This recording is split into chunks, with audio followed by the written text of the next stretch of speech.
देखिए आप भाग 1 जाके देख लीजिए और इस भाग 2 दोनों 100% समझ में आएगा। भाग 1 आप जाके देख लीजिएगा, उसके बाद इसको देखिएगा, 100% समझ में आएगा, कहीं प्रॉब्लम नहीं होगी, कोई भी एग्जाम में प्रॉब्लम नहीं होगा।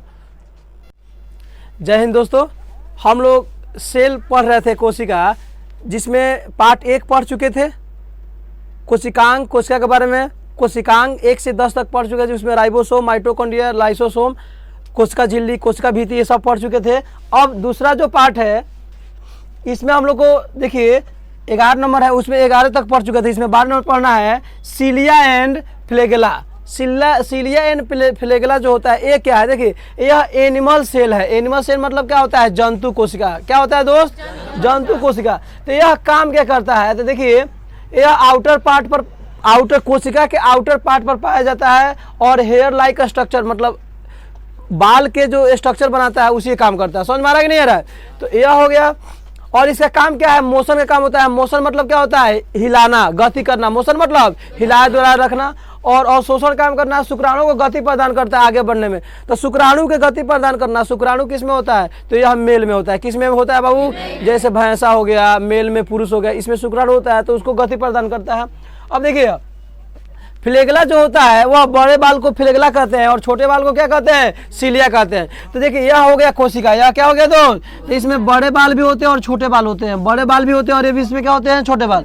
ये कोशिका झिल्ली है। कोशिका देखो आउटर पार्ट के मतलब होता है बाहरी भाग। आउटर पार्ट का मतलब कितना क्या होता है बाबू, बाहरी भाग होता है।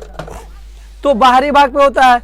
अब देखिए तो इसका यही काम होता है, अवशोषण करना, अंदर कुछ चीज को अवशोषण करना, और शुक्राणु को गति करता है कि ठीक है जाओ।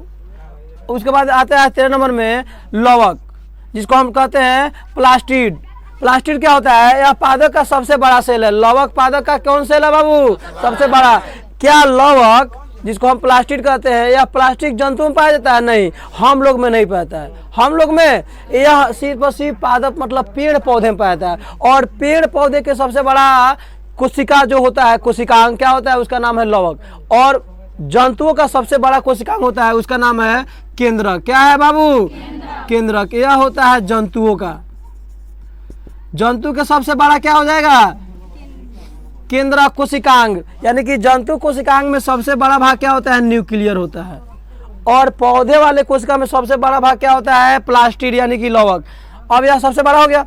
यह लवक 3 प्रकार का होता है। कितने प्रकार का होता है, 3। पहला होता है क्लोरोप्लास्ट। क्या होता है, जिसको हरित लवक कहते हैं। यह पत्तियों और तने में पाया जाता है। तो हरित लवक के मतलब होता है हरा। तो एक बात बताइए, पेड़ पौधे होते हैं उसका पत्तियां हरा होता है कि पीला होता है, हरा होता है। तो यह किसे पाया जाता है, पत्तियों में। और उसका कुछ ताना भी होता है ना, वो भी हरा होता है। जैसे पेड़ पौधे के ऊपर वाला भाग देखिएगा ना, मान लीजिए ये पेड़ हो गया यहाँ से, तो यह ऊपर वाला भाग जहाँ से पत्तियां निकलती है ना, यहाँ तक भी कुछ कुछ हरे होते हैं। सही है कि नहीं सही है। तो यह हो गया हमारा क्लोरोप्लास्ट, हरित लवक, पत्तियों और तने में। यह भोजन का निर्माण करता है। किसका निर्माण करता है, देखिए पौधे में भोजन कौन बनाता है, पत्तियां। पत्तियां नहीं रहेगा तो भोजन नहीं बनेगा। सूर्य के प्रकाश लेके और नीचे से क्या करता है, खनिज लवण लेके भोजन बनाता है। पत्तियां अगर नहीं रहता तो उसका भोजन नहीं बन पाएगा। और देखिए और उसमें पाया जाता है क्लोरोफिल, और क्लोरोफिल में होता है मैग्नीशियम। इसीलिए पत्तियां का लाल रंग, सॉरी पत्तियों के पौधे में पत्तियों का हरा रंग किसके कारण होता है, क्लोरोफिल के कारण। और क्लोरोफिल में क्या पाया जाता है, मैग्नीशियम। क्या पाया जाता है। तो कभी कभी एग्जाम में क्वेश्चन हर साल पूछा जाता है, लगभग सभी एग्जामों में, कि पौधे के पत्तियां हरा होने के क्या कारण है। तो उसमें क्लोरोफिल आता है। अगर क्लोरोफिल आंसर में नहीं हो तो क्या मारेंगे, हरित लवक। क्या मारेंगे, हरित लवक में क्या पाया जाता है, क्लोरोफिल। और क्लोरोफिल में क्या होता है, मैग्नीशियम। कोई दिक्कत। तो यह दिया रहे क्लोरोप्लास्ट दे या क्लोरोफिल दे, दोनों में से एक हम क्या करेंगे, टिक कर लेंगे। कोई दिक्कत। या बच्चे क्या करते हैं, याद कर लेते हैं पत्तियों का हरा रंग किसके कारण होता है, क्लोरोफिल। एग्जाम में आ जाता है क्लोरोप्लास्ट। अब वहां जाके सटक जाते हैं। अरे का सटकने कोई जरूरत थोड़ा है, बुढ़ारी में मत सीखिए, हम जवानी में सिखा देंगे। उसके बाद दूसरा होता है, यह है ल्यूकोप्लास्ट। इसका नाम क्या है बाबू, ल्यूकोप्लास्ट। और देखिए यह अवर्णित लवक है। अवर्णित मतलब जिसका कोई रंग नहीं हो। यह कहाँ पर, देखिए यह पाया कहा जाता है, मूल, जल मूल में। देखो यह पाया जाता है जड़ या मूल में। किसमें पाया जाता है बाबू, तो एक बात बताइए, पौधे का जो जड़ होता है वो किस रंग का होता है, उसका कोई विशेष रंग होता है, नहीं होता है ना। लेकिन पत्तियों का रंग हरा होता है। कोई दिक्कत। तो इसलिए यह अवर्णित का मतलब जिसका कोई रंग नहीं हो। और यह क्या करता है, भोजन को रखता है, भोजन को क्या करता है, संग्रह करता है। मान लीजिए अभी पौधे भोजन बना लिया, तो 5 दिन तक धूप ना निकले तो पौधे भोजन कैसे बनाएंगे, सूर्य का प्रकाश तो मिलेगा नहीं। तो यही भोजन में क्या इकट्ठा करके रखते हैं, तो उससे अपना क्या करते हैं, काम चला लेते हैं। यहाँ तो कोई दिक्कत। चलिए उसके बाद आता है क्रोमोप्लास्ट। इसका नाम क्या है, क्रोमोप्लास्ट। यह वर्णित लवक है। वर्णित मतलब होता है रंग। वर्ण मतलब क्या होता है बाबू, रंग। वर्ण मतलब तो यह अवर्णित मतलब जिसका कोई रंग ना हो, अवर्णित मतलब रंग। यह रंग प्रदान करता है। क्या प्रदान करता है, और इसी रंग के कारण गाजर का रंग कैसा होता है, गाजर देखते हो एक लाल वाला गाजर होता है, तो उसका रंग कैसे, कैरोटीन के कारण होता है। फलों का पीला रंग जेंथ्रोफिल के कारण। किसके कारण, जेंथ्रोफिल। आम पकता है तो पीला दिखाई देता है ना, नींबू भी पीला दिखाई देता है, संतरा भी ऐसे कुछ पीला दिखाई देता है। टमाटर का लाल रंग लाइकोपिन पिगमेंट के कारण होता है। किसके कारण बाबू, और उसका वैज्ञानिक नाम है, जब हम देंगे तो देखिए यह तो हो गया टमाटर का रंग लाल, लाइकोपिन के कारण। और उसका वैज्ञानिक लाइकोपर्सिकम एस्कुलेंटम। चुकंदर का जो रंग होता है उसका होता है बीटा नोन के कारण। किसके कारण होता है बाबू दोस्त, बीटा नोन के कारण होता है। तो हम यहाँ तो खूब अच्छे समझ ले। अब चलते हैं हम लोग 14 नंबर के पास। 14 नंबर है गुणसूत्र। क्या है बाबू, जिसका नाम है क्रोमोजोम। यह सबसे इंपॉर्टेंट है। देखिए बाबू, क्रोमोजोम केंद्रक में, यह कहाँ पे होता है, तो केंद्रक में। कहाँ पे होता है, केंद्रक में। कहाँ पे होता है, केंद्रक में। और यह डीएनए, आरएनए और जीन का काम करता है। अब देखो बाबू, इस गुणसूत्र को डीएनए, आरएनए, यही गुणसूत्र कोशिका विभाजन के समय केंद्रक पर दिखाई देता है। जैसे कोशिका विभाजन कैसे होता है कि यही गुणसूत्र जो होता है डिसाइड करता है कि बेटा होगा कि बेटी होगी। आगे भी मिलेगा इसी में। इसका एक और डीएनए आरएनए का वीडियो जब आप बनाएंगे तो उसमें आप लोग को सभी मिल जाएगा। यह जीन क्या करते हैं, इस गुणसूत्र को उठा के अपने पापा को, कैरेक्टर को किस में लेके चलाते हैं, बेटा में। किस में, बेटा में। इसीलिए गुणसूत्र डीएनए जो होता है ना, डीएनए चेक करके पता लगाया जा सकता है कि तुम उसके संतान हो, तुम उसकी संतान हो। कोई दिक्कत। चलिए अब देखिए केंद्रक में ऊपर से होता है डीएनए, जीन हो गया। अब देखिए मानव में गुणसूत्र की संख्या कितनी होती है, 46। कितनी होती है, जिसको क्या लिखते हैं, 23 जोड़ी। क्या लिखते हैं दोस्त। अब देखिए तो जोड़ी क्यों लिखते हैं, जोड़ी में क्यों जरूरी है। देखिए हमारे शरीर का अधिकतर पार्ट जोड़ा में है। हाथ देखिए जोड़ा है कि नहीं, एक जोड़ा। आंख एक जोड़ा, बोलिए। नाक 2 को छेद एक जोड़ा। जावड़ा एक नीचे ऊपर एक जोड़ा, बोलिए। फेफड़ा दोनों तरफ, किडनी 2 गो, बोलिए, है कि नहीं है। छोटी आंत, बड़ी आंत, मतलब अधिकतर हमारे 2 गो पैर, बोलो, है कि नहीं है।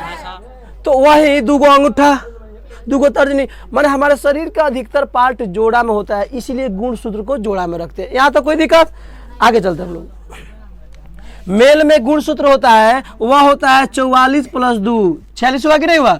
और इसमें एगो एक्स होता है, एगो वाई होता है। एक एक्स होता है और एक क्या होता है, फीमेल मतलब औरत में 44 2 इसमें भी होता है, लेकिन इसमें दोनों एक्स होता है। दोनों क्या होता है बाबू, एक्स होता है दोस्त। अब यहाँ देखिए 44 को ऑटोसोम कहते हैं और 2 को ऑल्सोसोम कहते हैं। 44 को क्या कहते हैं, ऑटोसोम, और 2 को क्या बोलते हैं, ऑल्सोसोम। अब खूब ध्यान से देखिएगा, यही है गुणसूत्र।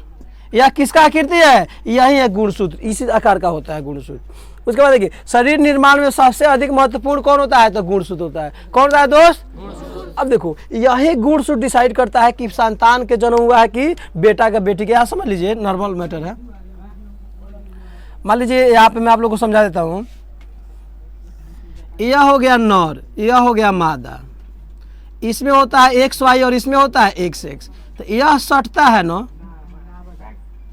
यह सटता है तो क्या बनता है बाबू, एक्स एक्स, तो लड़की जन्मती है। और यह सटता है तो क्या बनता है, एक्स वाई, तो क्या बनता है, लड़का। यानी कि नर के एक्स और मादा के एक्स सटी तो लड़की पैदा हुई, संतान घर में लड़की पैदा होगा। और नर का वाई और मादा का एक्स सटेगा, एक्स वाई, तो लड़का का जन्म होता है। यह जानना इसलिए सबसे ज़्यादा जरूरी है क्योंकि गाँव में जब शादी होती है ना, तो किसी औरत का 2-4 लगातार लड़कियाँ हो जाती है, तो उसकी सास कहती है ये बड़ा ही ऐसी है, ये ऐसी वो ऐसी है, ये है, इसका बेटा नहीं हो रहा है, इसको निकाल दो। ऐसे करके एक गांव में जहाँ शिक्षा नहीं है, तो उसके लिए दोषी कौन है, पापा दोषी है। कौन दोषी है, पुरुष दोषी है। क्योंकि लड़का होने के लिए वाई चाहिए कि नहीं चाहिए, वाई चाहिए नू। माता में वाई है, बोलिए तो नहीं है ना, तो कैसे लड़का का जन्म देगी। वह लड़का हो चाहे लड़की, यह किस पे डिपेंड करता है, पुरुष पे डिपेंड करता है, मेल पे डिपेंड करता है, कोई दिक्कत, मर्दों पे डिपेंड करता है। आप इसको स्क्रीनशॉट ले सकते हैं। देखिए कोशिका के पार्ट हम लोग सीख लिए। अब हम चलते हैं एनिमल कोशिका और प्लांट कोशिका में क्या करते हैं, जंतु कोशिका और पादप कोशिका में क्या पाया जाता है और कौन सा कोशिकांग है जो दोनों में पाया जाता है, कौन से कोशिकांग है जो दोनों में पाया नहीं जाता है, उसको समझते हैं। खूब ध्यान से देखिएगा यहाँ पर। देखिए पहला है एनिमल कोशिका, जंतु कोशिका, यहाँ पे एनिमल सेल, जंतु कोशिका, प्लांट सेल, क्या हो जाएगा, पादप कोशिका। यहाँ तो कोई दिक्कत। चलिए हम लोग सीखते हैं। तो एनिमल को इसमें अंतर भी हम समझ सकते हैं। देखिए बाबू, एनिमल कोशिका क्या होता है, छोटा होता है, क्या होता है, क्या होता है, यह बड़ा होता है, कोई दिक्कत। स्मॉल होता है, ये लार्ज होता है, यहाँ तो कोई दिक्कत। यह राउंड होता है, राउंड मतलब गोल, यह क्या होता है, चौकोर होता है। कौन चौकोर होता है, पादप कोशिका क्या होता है, चौकोर। और गोल कौन कोशिका होता है, जंतु कोशिका। और उसका वेकुलस इसका छोटा होता है, इसका वेकुलस क्या होता है, बड़ा। वेकुलस आप लोग पढ़े हो, पानी का स्टोरेज करना, इसके पहले पार्ट 1 वीडियो देखिए। अगर समझ में कोई भी प्रॉब्लम है तो पार्ट 1 वीडियो जाके पक्का देखें। ये हो गया। उसके बाद देखिए यहाँ पे सीलिया फ्लेगला, पछमावी कछमावी, जिसको नाम कछमावी द्रव और पछमावी द्रव, यह होता है। और इसमें क्या होता है, सेल वाल होता है, कोशिका भीति। क्या होता है दोस्त, कोशिका भीति, जो उसका रक्षा करता है। इसमें है लाइसोसोम होता है, इसमें लाइसोसोम नहीं होता है, प्लास्टिड होता है, क्या होता है, लवक होता है, और क्लोरोफिल होता है। यहाँ तो कोई दिक्कत। यह होता है जो इसमें है, जो इसमें नहीं है। अब हम लोग पढ़ेंगे वह कौन है जो दोनों में है। तो दोनों में देखिए क्या है, मेम्ब्रेन, क्या है दोस्त, मेम्ब्रेन, कोशिका झिल्ली। झिल्ली नहीं रहेगा तो कोशिकांग सब क्या हो जाएगा, गिर जाएगा। झिल्ली नहीं रहेगा, कोशिकांग सब क्या हो जाएगा, गिर जाएगा। माइटोकॉन्ड्रिया, क्या, माइटोकॉन्ड्रिया दोनों में होता है।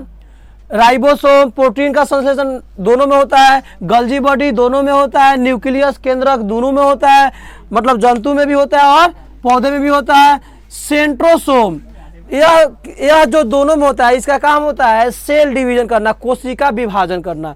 सेंट्रोसोम का क्या काम होता है, कोशिका का विभाजन करना। अब यहाँ देखिए कैसे विभाजन करता है। सेंट्रोसोम जंतुओं में पाया जाता है और छोटे पौधे में पाया जाता है। खूब ध्यान से देखिएगा, सेंट्रोसोम दोनों में तो होता है लेकिन बड़े पौधे में नहीं होता, यह छोटे पौधे में होता है। तो क्वेश्चन यहाँ पे आता है कि सेंट्रोसोम क्या दोनों में होता है, पादप में और जंतु में, तो लिखेंगे हाँ। लेकिन क्वेश्चन आएगा क्या बड़े पौधे में सेंट्रोसोम होता है, तो बड़े पौधे में नहीं होता है। तो जब बड़े पौधों में सेंट्रोसोम नहीं होता है तो वहां कोशिका विभाजन कौन करता है, तो वहां पे कोशिका विभाजन करता है बाबू सेल प्लेट द्वारा होता है। किसके द्वारा होता है, सेल। बड़े पौधों में कोशिका विभाजन किसके द्वारा होता है, सेल प्लेट के द्वारा, इसके द्वारा होता है। यहाँ तो कोई दिक्कत, चलिए उस यहाँ तो कोई दिक्कत नहीं है। तो हम इसको समझ लीजिए, कौन एनिमल में पाया जाता है, कौन प्लांट में पाया जाता है, और कौन कोशिकांग है जो दोनों में पाया जाता है। तो यहाँ तो कोई दिक्कत, आप इसको स्क्रीनशॉट ले सकते हैं। अब देखिए उसके बाद सेल का हम बंटवारा करते हैं। सेल 2 प्रकार का होता है। अब सेल वाला बैटरी नहीं, कोशिका पढ़ रहे हैं ना। तो एक होता है प्रोकैरियोटिक सेल और यूकैरियोटिक सेल। प्रोकैरियोटिक कोशिका, यूकैरियोटिक कोशिका। यहाँ तो कोई दिक्कत, कोई दिक्कत है।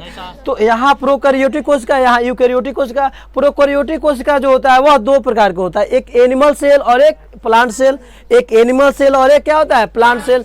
तो देखिए एनिमल सेल और प्लांट सेल के बारे में तो हम लोग पूरा पढ़ चुके हैं, यहाँ तो कोई दिक्कत। अब हम क्या करेंगे, दोनों में अंतर स्टेप समझ लेते हैं। प्रोकैरियोटिक कोशिका में क्या होता है, यूकैरियोटिक कोशिका में क्या होता है। आप इसको स्क्रीनशॉट ले सकते हैं।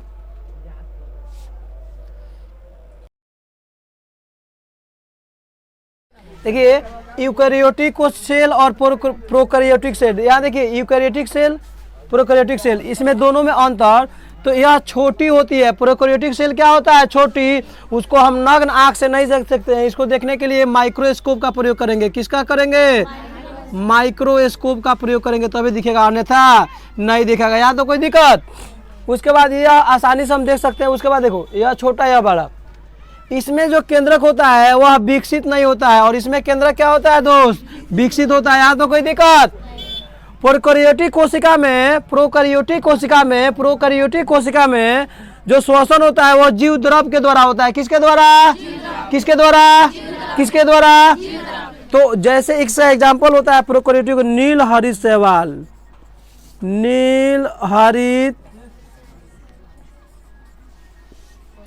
शैवाल एक प्रोकैरियोटिक कोशिका का उदाहरण है। किसका कोशिका का उदाहरण है? उसके बाद देखिए श्वसन, और इसमें श्वसन किसके द्वारा होता है? माइटोकॉन्ड्रिया के द्वारा। किसके द्वारा? माइटोकॉन्ड्रिया के द्वारा होता है। देखिए कोशिका भित्ति इसमें पाया जाता है। कोशिका भित्ति किसमें पाया जाता है?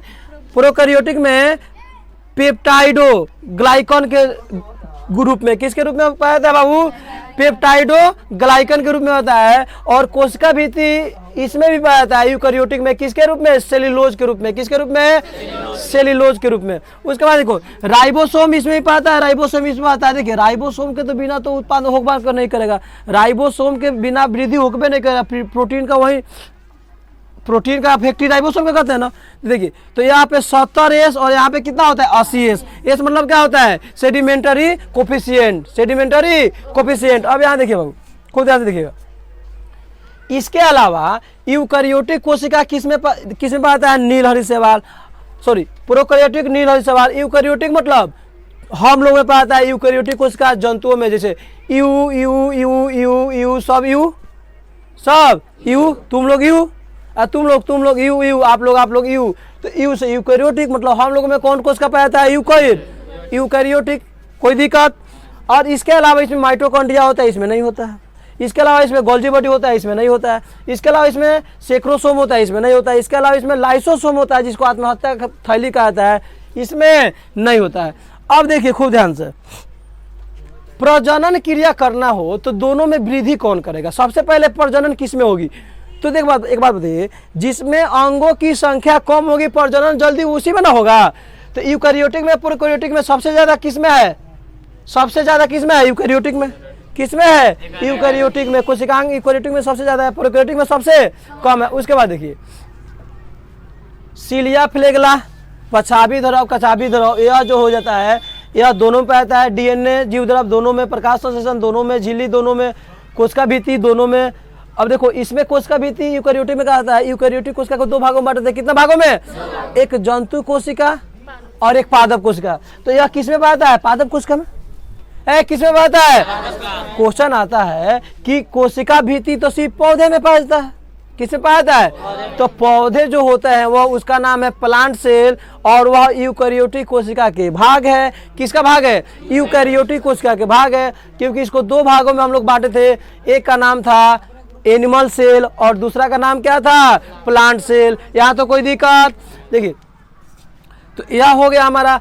तो जनन क्रिया अपने संतान को बढ़ाने के लिए यह सबसे जल्दी करेगा, फोटोकॉपी छप छप छप छप छप छप छप। हम लोग को जनन क्रिया प्रजनन क्रिया करके संतान बढ़ाने में टाइम लगता है। अरे इतना निर्माण होगा तब ना होगा। हो और ये डायरेक्ट है, ये न 2-4 को है, डायरेक्ट मारेगा खर खर खर खर खर। आज 2, बिहान 200, परसों 2000, उसके बाद सरकार बना लेगा। हम लोग आज 2, 1 साल के बाद 3, उसके 1 साल के बाद 4, उसके फिर 18वां साल के बाद बढ़ेगा ना। यह तो 18वां साल में 18 करोड़ छप छप छप छप छप छप ऐसे मारेगा। समझ में आ गया कि नहीं आ गया? Thank you very much.